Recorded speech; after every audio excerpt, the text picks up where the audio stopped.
After he sees people start running, you can hear the different fire rate. He starts pop, pop, pop, pop, pop. He's going for that semi. He's trigger finger. He's going. Heard people yelling, run, shooter. Heard the gunshots. But after we got closer to the back, we didn't really hear much of it because I think.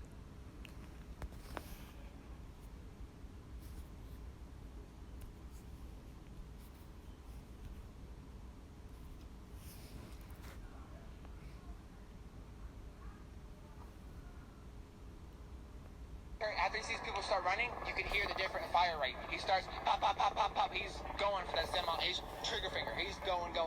Heard people yelling, run, shooter. Heard the gunshots. But after we got closer to the back, we didn't really hear much of it because my adrenaline's pumping. I'm going.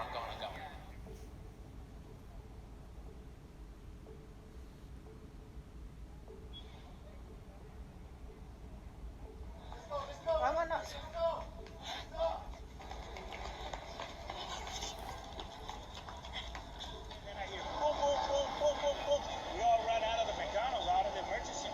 Another guy that said he saw somebody shot in the head and another lady shot in the head and her head was like blown away. I see a whole bunch of kids just running around without their parents.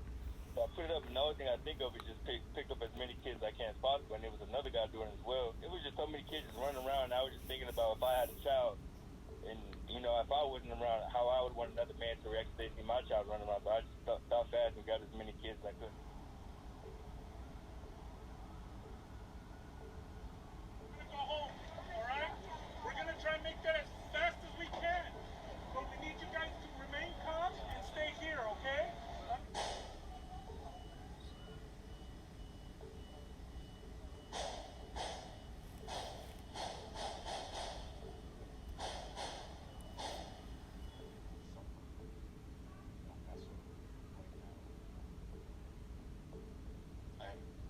Incredibly sad. It is very hard to think about this.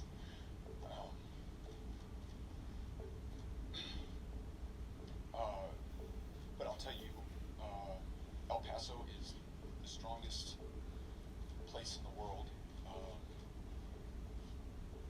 This community is going to come together. I'm going back there right now to be with my family and to be with my hometown.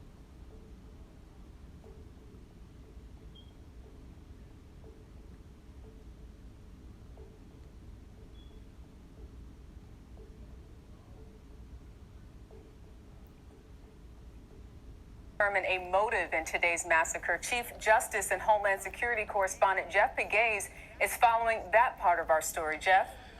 Tonight, El Paso police are leading this investigation, but they are getting a lot of help from the FBI and ATF. There is a lot of evidence to sort through, as we've seen. There is surveillance video of the gunman walking in with his weapon. There is cell phone video and hundreds of witnesses to interview. And in the search for a motive, there is a note the alleged shooter posted online around the time the shooting began. The writer of the note said the shooting was a response to the Hispanic invasion of Texas, and the writer of the note also cites the Christchurch shooter in New Zealand, which is a reference to the mass shooting at two mosques that killed 51 people. Jeff, when you think about the amount of people that were at that Walmart, possibly, as Janet just said, up to 3,000, talk about how that impacts the crime scene. Well, this is going to be a lengthy investigation, and as we've seen in other active shooting investigations, Sharika, the FBI will likely take the lead gathering evidence at the crime scene. Investigators will collect bullet casings, clothing, and they'll interview every witness that they can find. The FBI has databases that it uses to collect all this evidence.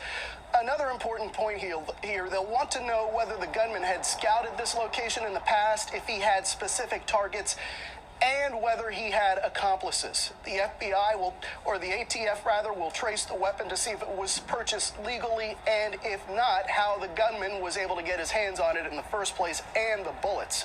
Jarika. Thank you, Jeff, and of course we'll continue to